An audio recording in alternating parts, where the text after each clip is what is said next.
Hey, boxing fans, please like and subscribe. I've been around and a fan of boxing for a number of years. I have watched just about every boxing channel on the internet. Some guys, I have a lot of respect for their thoughts and takes. Some other guys have great boxing knowledge, but very few three as both.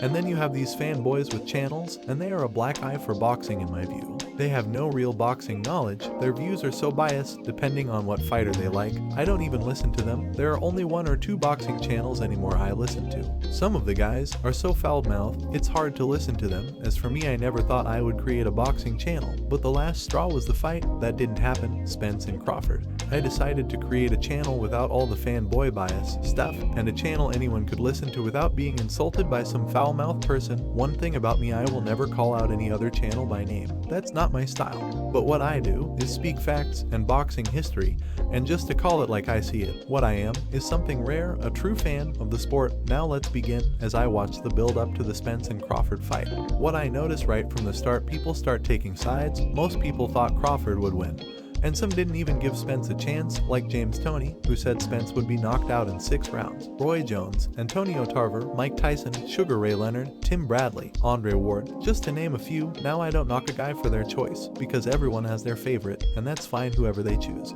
Most of them said not so flattering stuff about Spence. Some even said he didn't want that Terence Crawford smoke. Even Crawford's trainer Bomac talked all kinds of trash about Spence, and Terence Crawford just talked about what he would do with Spence, how he would defeat him. Again, that's okay. All these people did all this talking while Spence was busy collecting all the other titles. Now after the Ugas fight Spence had, he came out in the middle of the ring and said Terence Crawford was next. After months of so-called trying to get the fight made, we started hearing lies coming out of the camp of Crawford. Like I agreed to everything, which was a lie.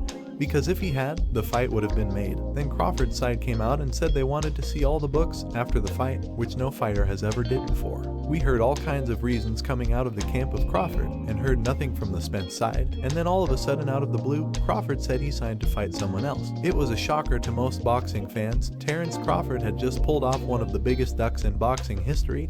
I cannot remember in the years of watching the sport see anyone do such a thing. Now the aftermath, any reasonable person who followed this saga could see that this was a duck. Just go back to some of Crawford's past statements. I don't need Errol Spence. If it's no 50-50, there will be no fight. We all should have seen this coming. Spence has always been true to his word. I would challenge anyone to show me where he wasn't. The sad part of this is all the people who said Crawford would win and were on his side didn't have the nerve or guts to call it like it is. You can understand all the fanboys. Most who know nothing about the sport, just a bunch of cheerleaders with channels. But the men who boxed as pros, men you cheered for, men you respected, some of the best fighters of all time, are nowhere to be seen or heard from about this big black eye Terence Crawford caused in boxing. Overnight I have lost so much respect of the pro fighters who let their sport they claim to love be crapped on by someone like Crawford whose word is no good, and to have cowered it out in the final moments. I will never look at Crawford the same way, and as for pound, only thing he's pound for pound of is being a phony. Karma usually catches up to guys like Crawford. Just watch over his next few fights. I think we're going to find out why he ducked Errol Spence. As for Spence, it's sad to see he was denied becoming undisputed